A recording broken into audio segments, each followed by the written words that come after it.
আজকের আরো একটা গুরুত্বপূর্ণ খবরে নজর রাখি। নেতাজি সুভাষচন্দ্র বসুকে অপমান করেও অনুতাপ নেই অনন্ত মহারাজের। ক্ষমা না চেয়ে উল্টে আজব যুক্তি দিচ্ছেন রাজ্যসভার এই বিজেপি সাংসদ। নির্লজ্জতার সব সীমা ছাড়িয়েছেন স্বঘোষিত এই মহারাজ।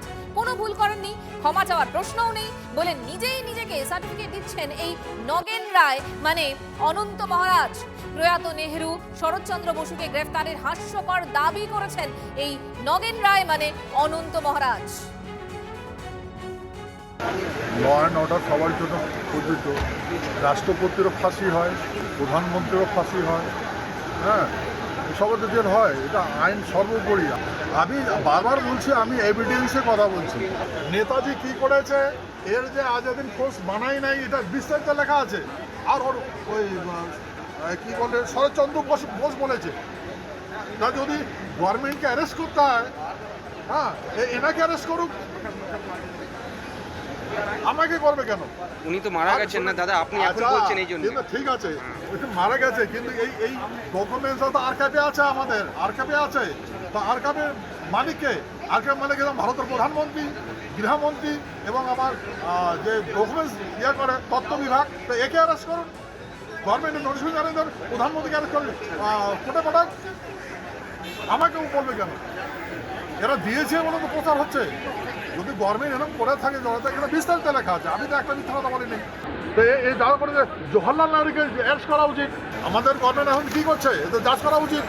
এটা তো কংগ্রেসের স্টেটমেন্ট, কংগ্রেস বলেছে। 9 আগস্ট 1947 আমরা ভারতবর্ষের সঙ্গে এই যুক্ত হয়েছি, লর্ড মাউন্টব্যাটেন আর হিজ হাইনেস মহারাজ জগদীবেন্দ্রনাথ বসু। তখন থেকে আমরা ইন্ডিয়ান, আমরা ডোমিনিয়নের সঙ্গে যুক্ত হয়েছি অ্যাজ পার অ্যাকসেশন। মেডেলে বলা আছে এই যে Indian independent medal, Indian independent medal. তো বলেন সত্য কোনটা?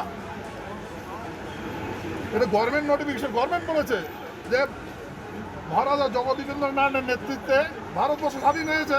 ভারতবর্ষ স্বাধীন হইতো এমন যদি রেকর্ড আমি পাইতাম, তাহলে নেতাজি কেন আমি ভগবান বলে থেকে মানতাম, ভগবান বলে মানতাম। আমি এটা পাইনি ভাই। যদি না পাই আমি কি করে বলবো? নোটিফিকেশন জারি করতে বলেন নেতাজি সুভাষচন্দ্র দেশ স্বাধীন করেছে, বাস খতম। খতম। ওনার ভূমিকা তো ছিল ব্রিটিশদের বিরুদ্ধে যুদ্ধ করেছেন, যুদ্ধ করেছে, যুদ্ধ করেছে। দেশ স্বাধীনতা তো রেকর্ড আছে, বলেন কোথায় রেকর্ড আছে? বলেন তো কোনটা সত্য? দেশটাকে দুইবার আজাদ হয়েছে নাকি? দুইবার যদি আজাদ হয়ে থাকে, উনি কোথায় গেল?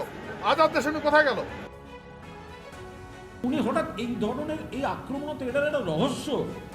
তাহলে কি কোনো একটা বিশেষ শক্তি এইগুলো করাচ্ছে? কি করে বলতে পারেন নেতাজি এবং আজাদ হিন্দ ফৌজ সম্পর্কে এই ধরনের অবমাননাকর, ইতিহাসকে বিকৃত করা কথা একজন মানুষ বলতে পারেন কি করে? ফলে নিশ্চিতভাবে তার বিরুদ্ধে ফৌজদারি ব্যবস্থা হওয়া উচিত এবং আমরা আশা করব তার রাজনৈতিক দল তারাও যথাযথ একটা ব্যবস্থা তার বিরুদ্ধে নেবে। ইতিহাস পড়েছেন না ইতিহাস নতুন করে তৈরি করতে চাইছেন, এটাই আমাদের কাছে প্রশ্ন। কারণ উনি মহারাজ হয়েছেন নিজে নিজে, তারপর তার শিক্ষাগত যোগ্যতা নিয়ে এখন যখন একটু খোঁচাখুচি চলছে, তাতেও নানা রকম উদ্ভট তথ্য পাওয়া যাচ্ছে।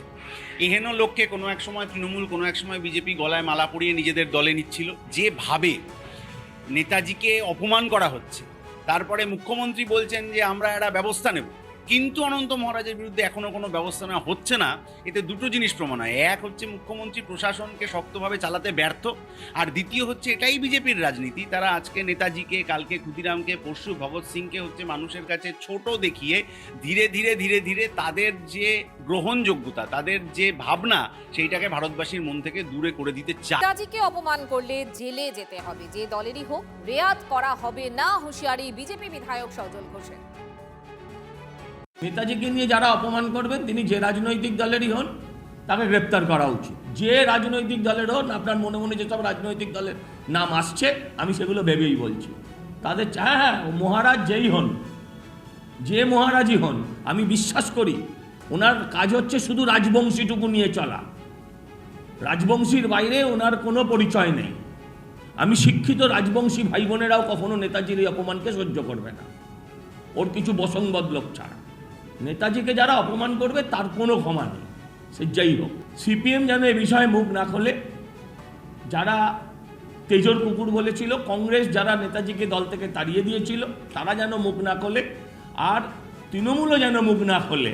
নেতাজিকে নিয়ে লাগাতার অনন্ত মহারাজের অপমানজনক মন্তব্য, তীব্র নিন্দা এবারে করলেন বিধানসভার অধ্যক্ষ। অনন্ত মহারাজ পায়ের তলায় মাটি হারিয়েছেন, হতাশ হয়ে নেতিবাচক মন্তব্য করছেন, উত্তরবঙ্গকে অশান্ত করার চেষ্টা করছেন অনন্ত মহারাজ, বললেন বিধানসভার অধ্যক্ষ রথীন্দ্র বসু। ওনার পায়ের তলায় মাটি আর নেই, উনি যেটা নিজেকে প্রকাশ করতেন সেরকম অবস্থা উনি নেই, তাই ফার্স্টেশন থেকে এটা হচ্ছে এবং এইটা করার ফলে কি হচ্ছে, এটা ব্যাপক ক্ষতির সম্মুখীন হতে পারে এরকম একটা আমার ধারণা হচ্ছে। কিন্তু সাধারণ মানুষ, রাজবংশী মানুষ যারা আছেন, যে রাজবংশী মানুষের মধ্যে প্রচুর জ্ঞানী গুণী বিদ্যার মানুষ আছেন, তারা এই ব্যাপারটা মেনে নেবে না, কারণ তারাও নেতাজিকে যথেষ্ট শ্রদ্ধা করেন। উনি প্রাসঙ্গিক হওয়ার চেষ্টা করছেন, ওনার কোনো পজিশন আজকে নেই বলে আমার মনে হয়, এবং এটা খুব ক্ষতিকারক। এবং আমার সবচেয়ে ভালো লেগেছে যে পশ্চিমবঙ্গের মুখ্যমন্ত্রী তিনি প্রয়োজনীয় পদক্ষেপ নিয়েছেন, এটা সুন্দরভাবে যাতে সমাধান করতে পারেন সেই চেষ্টা করেছেন। এবার অনন্ত মহারাজের বিরুদ্ধে সরব হলেন রাজবংশীরাও। অনন্ত কিসের মহারাজ, কিভাবে মহারাজ, প্রশ্ন উত্তরবঙ্গ বিশ্ববিদ্যালয়ের অধ্যাপক রঞ্জন রায়ের। রাজবংশী সমাজের মহারাজ নন অনন্ত ওরফে নগেন রায়, দাবি শিক্ষাবিদের। নেতাজিকে লাগাতার অপমান করে সম্প্রীতি নষ্ট করছেন অনন্ত। বিজেপি সাংসদের বিরুদ্ধে কঠোর ব্যবস্থা নেওয়ার দাবি অধ্যাপক। নেতাজির যা অবদান সেটাকে অনস্বীকার্য, কিন্তু তারপরেও আজকে যেরকমভাবে দু একজন মানুষ এই নেতাজিকে নিয়ে কুৎসা রটাচ্ছে, বাঙালি এবং রাজবংশীর মধ্যে একটা বিদ্বেষও তৈরি করা এটা বলতে পারেন, এবং শুধু তাই নয়, সম্পূর্ণ রাজবংশী সমাজটাকে প্রশ্নের মুখে দাঁড় করিয়ে দিয়েছে এটা একজন লোকের জন্য, যিনি নিজেকে মহারাজ বলে দাবি করেন।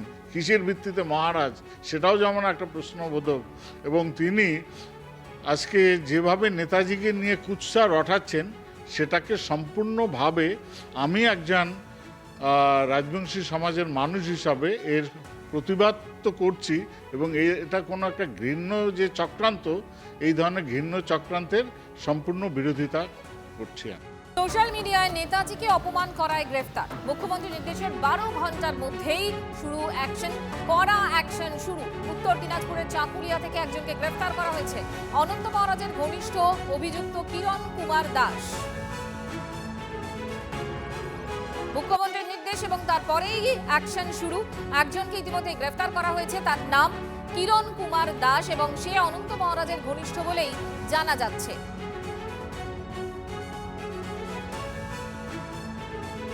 উত্তর দিনাজপুরের চাকুলিয়া থেকে গ্রেফতার করা হয়েছে কিরণ কুমার দাসকে।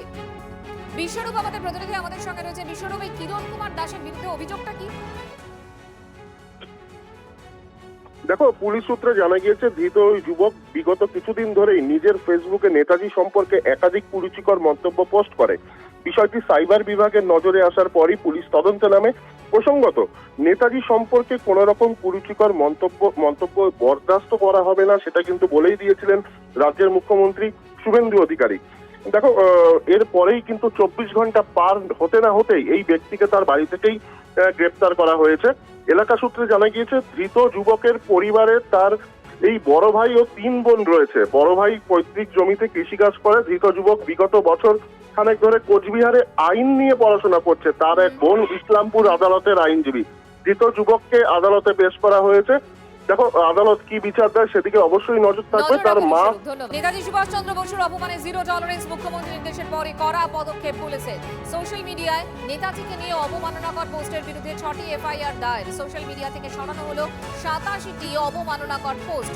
উত্তর দিনাজপুর থেকে একজনকে গ্রেফতারও করা হয়েছে। মুখ্যমন্ত্রীর নির্দেশ এবং অ্যাকশন শুরু। তাহলে কি বিপদ বাড়লো অনন্ত মহারাজের? স্বাধীনতা সংগ্রামীদের অপমানকারীদের রেয়াত নয়। নেতা থেকে মন্ত্রী যেই হন না কেন, কোন রকম রেয়াত নয়। নেতাজিকে নিয়ে বিজেপি সাংসদ অনন্ত মহারাজের মন্তব্য প্রসঙ্গে বললেন শুভেন্দু অধিকারী। পশ্চিমবঙ্গের মাটিতে দাঁড়িয়ে পূজ্যপাত, প্রাতঃস্মরণীয় দেশপ্রেমিক, যিনি স্বাধীনতা পাইয়ে দিয়েছেন, সেই নেতাজি সুভাষচন্দ্র বসু সম্পর্কে যারা যেখানে অপমানজনক অশোভন, কুরুচিকর, আপত্তিজনক যত রকম শব্দ অভিধানে আছে, এইসব খারাপ শব্দ প্রয়োগ করেছেন, সেটা কোনো প্রকৃত ভারতবাসী, রাষ্ট্রবাদী দেশপ্রেমিক নাগরিক স্বীকার করে না। আমরা পশ্চিমবঙ্গের মাটিতে এটা করতে দেব না। এটা খুব পরিষ্কার বক্তব্য। আইন সবার ক্ষেত্রে সমান।